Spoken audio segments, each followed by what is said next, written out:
aí pessoal, tudo bem? Gravar mais esse vídeo aqui para mais uma vez registrar esse carrinho aqui tão especial que é o Corsa GSI, né? Como todo mundo sabe, esse é um carro que marcou a época aqui no Brasil, ele é um símbolo dos esportivos nacionais, que foi algo muito marcante, assim, foi uma época muito rica, né? Na história do carro no Brasil, final da década de 80, anos 90, né? Eu acredito que essa onda assim de esportivos de verdade aqui no Brasil foi morrendo aí por volta do final da década de 90, começo de 2000, né? Começou a se restringir bastante o mercado de carros esportivos. Em outro vídeo até que eu gravei a respeito de um Kadett GSI, eu falo a respeito disso, né? É difícil dar uma explicação completa assim, né, para isso, uma explicação definitiva. Mas acredito que tem muito a ver, né, pessoal, com a questão de volumes, né? Os carros esportivos de verdade, como esse aqui, né? E quando eu falo esportivo de verdade, eu me refiro a carros que têm, em relação às versões normais, uma potência maior, suspensão diferenciada, câmbio, né? E não só a questão estética, né? Então, isso diferencia um esportivo de verdade de um esportivado, né? Eu acredito que fica muito complicado para a indústria trabalhar com volumes pequenos, né? Esse carro aqui mesmo, Corsa GSI, foi produzido no Brasil aí menos de 2.000 unidades desse carro, né? Com motor importado. Então acho que é muito difícil hoje, né? Por exemplo, trazendo aí, fazendo uma comparação, mal comparando, né, com o Onix atualmente, por exemplo, na Chevrolet, que é um carro aí mais ou menos do mesmo segmento que o Corsa atuava, seria muito difícil para a Chevrolet hoje fazer um Onix realmente esportivo, né? Com um motor diferente, com um câmbio diferente, com uma suspensão diferente. Então é muito mais fácil, muito mais viável para a indústria trabalhar aí com um esportivado, ou seja, com alguma versão, com características, né, de aparência, né, lembrando mais um carro esportivo do que um carro esportivo de verdade. Bom, enfim, esse carro aqui eu já fiz outros vídeos dele no canal, mostrando bastante a respeito de detalhes dele, né? É um carro que tem um desempenho muito interessante, até mesmo para os dias de hoje, né? Extremamente leve, 108 cavalos, né? E uma aparência que para o meu gosto é matadora, né? E falando em termos de aparência, ele está aqui em relação aos vídeos anteriores com uma diferença bem importante. Os mais observadores aí talvez já tenham notado que agora ele está com as placas pretas. Então nesse vídeo aqui eu vou falar um pouquinho a respeito de placa preta. Se eu conseguir, né? Porque eu fico assim babando olhando para esse carro, né? Muito bonito, né, pessoal? Corsinha GSI. De fato, dos esportivos nacionais lá da década de 90, vamos puxar assim Escort XR3, né, Kadett GS, depois o Kadett GSI a partir de 92, os Gol GTS, GTI, né? De fato tinha alguns carrinhos importados interessantes também, mas de fato o Corsa GSI é o que mais me agradava, né? Tem as linhas da Fiat, né? Os carros da Fiat também muito legais, como o Uno Turbo, também super colecionável hoje, né? Uno Turbo, Tempra Turbo, depois ainda teve um Respiro lá com Maré Turbo, né? São carros muito, muito interessantes, mas de fato o Corsa GSI é o que mais me agradou, né, nessa época aí, é o carro no qual eu trago assim mais lembranças, não só pela questão técnica, ou não tanto pela questão técnica, né, em termos de desempenho. Claro que quando a gente fala de um esportivo a gente sempre pensa em desempenho, né, pessoal? Mas, por exemplo, o Uno Turbo andava mais aí que o Corsa GSI, né? Mas o que me cativou muito nesse carro aqui, na época eu lembro que foi a modernidade do projeto, foi extremamente impactante e isso foi muito noticiado, né, pela imprensa, foi muito, se tornou muito notório assim, o grande sucesso do Corsa que foi lançado em 94, aí uma versão GSI em cima de um grande sucesso e a aparência, né? Esse visual aqui para mim é matador, né? Principalmente essa dianteira aqui, não sei o que vocês acham, né? Mas esse para-choque aqui com esse bocão, né, bem agressivo, Que visual, né? Que visual esportivo. Os emblemas, né? Emblema GSI, os para-choques modificados, as saias, né? Eu acho que a frente é demais e a lateral também, né?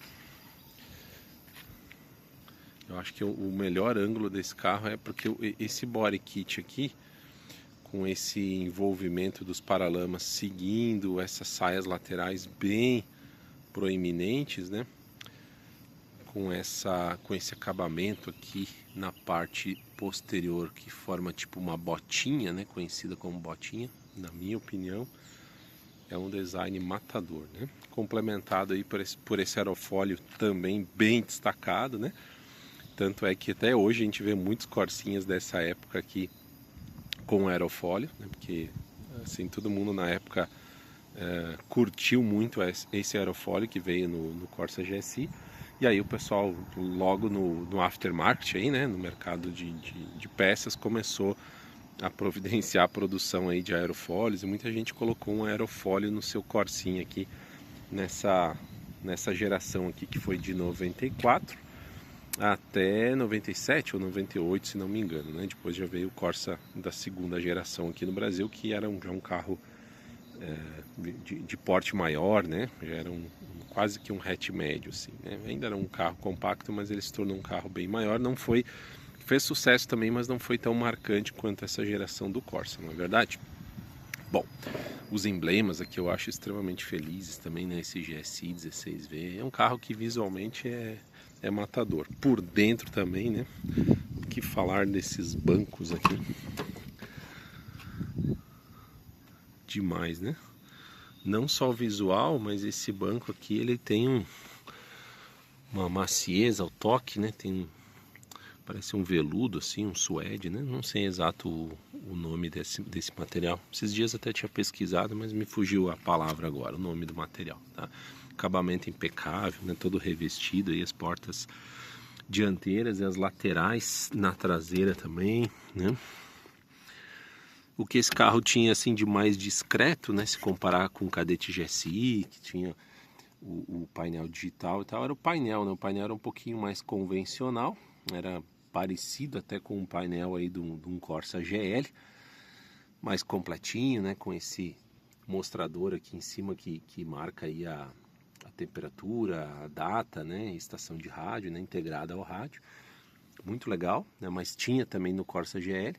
O painel com o contagiro, né? Mas o que mais diferenciava aqui o painel interior era esse volante de couro aí. Aliás, o volante é assim mesmo, tá? Esse aqui ele tá com o couro original de fábrica ainda, né? Com algum leve desgastezinho aí. Deixa eu mostrar aqui dentro, daqui a pouco eu falo a respeito da placa preta, né? Que era o meu propósito de falar aqui.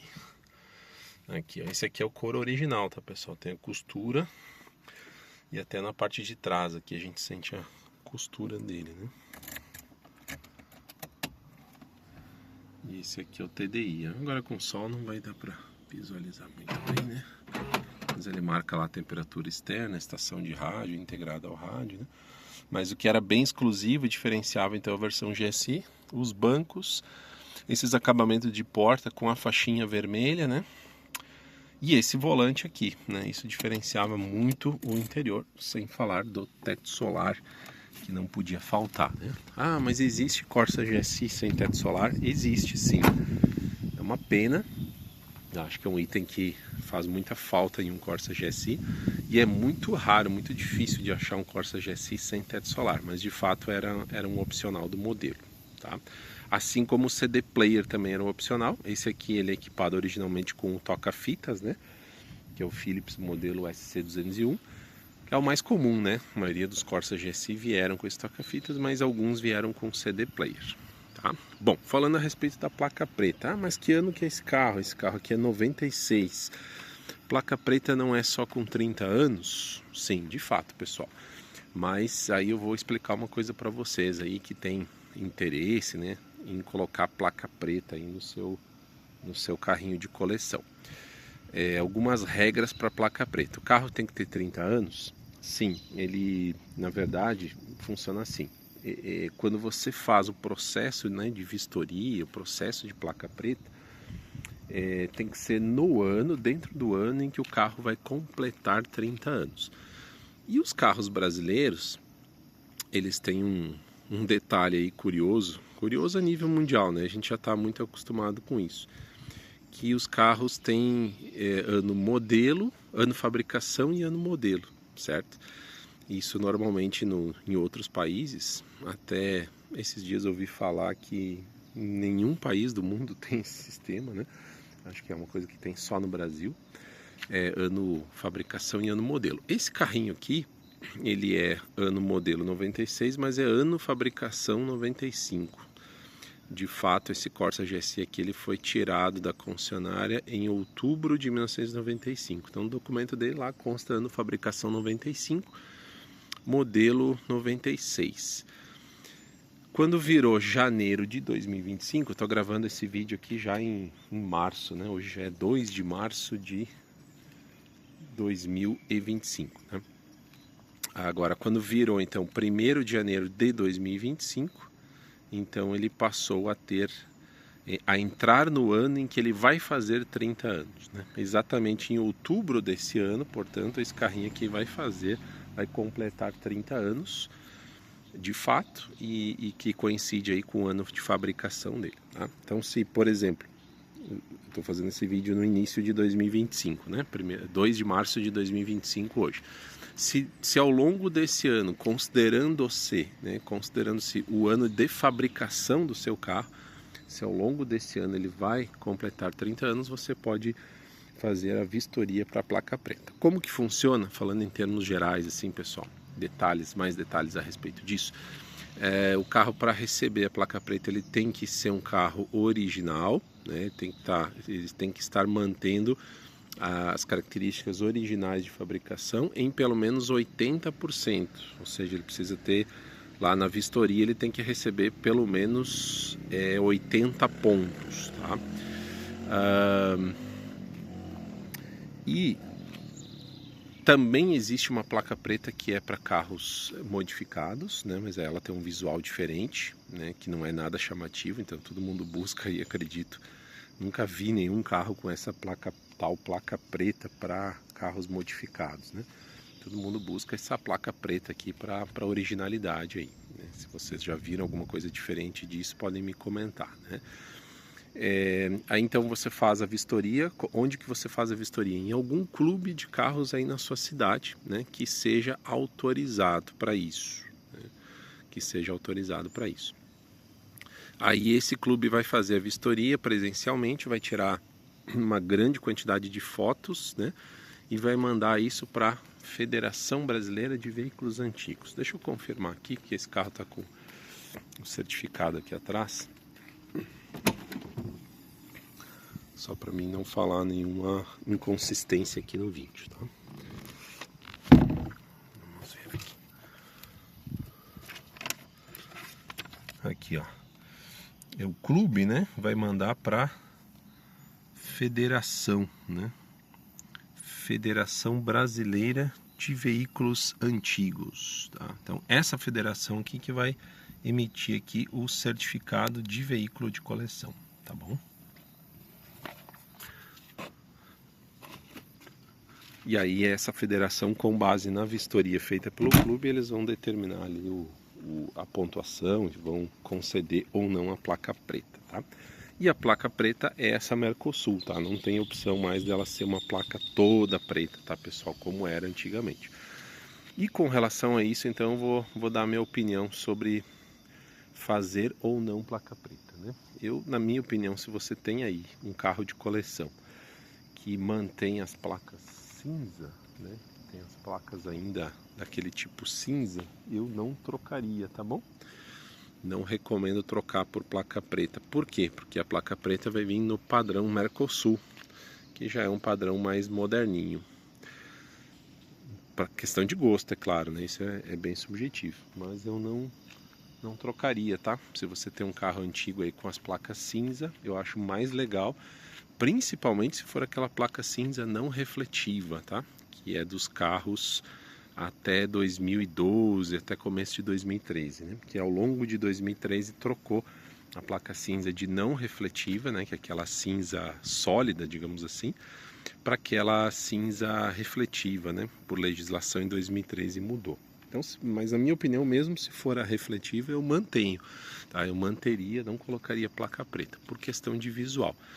Agora, esse Corsinha aqui, ele estava já com a placa Mercosul, né? Ou seja, nos últimos anos aí, desde dezembro de 2020 ou dezembro de 2021, agora não lembro exatamente, mas desde esse período, sempre que você compra um carro novo ou você compra um carro usado e transfere de município, precisa tirar as placas cinza e colocar a placa Mercosul, que na minha opinião não combinam com carro antigo, não combinam com carro de coleção, né?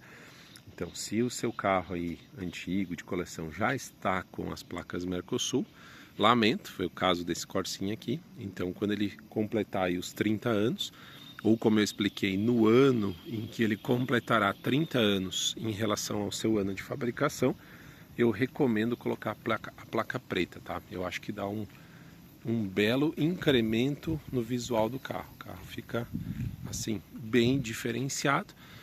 E a placa preta, na minha opinião, é assim algo que simboliza, que marca muito bem, que é como se fosse uma homenagem, né, a um carro que realmente foi bem preservado, que suportou aí 30 anos desde a sua fabricação, mantendo as características originais de fábrica e em bom estado de fabricação. Acho que é um bom tributo, digamos assim, a esse cuidado do proprietário. E como se fosse uma homenagem à história do carro, a todo mundo que trabalhou no desenvolvimento, no projeto, né? Toda a história que carrega um carro, especialmente quando a gente fala assim de um carro especial, né? Estou falando assim de qualquer carro, mas especialmente falando de um carro assim como esse Corsa GSI em uma versão que foi rara, que foi objeto de desejo, que marcou muito. Então a placa preta é bem merecida, né? Cai muito bem num carrinho como esse. Tá bom, pessoal? Outro dia eu faço mais vídeos aqui mostrando mais detalhes a respeito desse Corsa GSI 96 na cor prata rodim, tá? Curiosidade que essa cor prata rodim, ela apareceu só no Corsa GSI 96. Corsa GSI só existe 95 e 96, né? Mas a paleta de 7 cores, ela é disponível apenas no ano 96, tá bom? Obrigado, pessoal, pela atenção em mais esse vídeo. Um abraço a todos.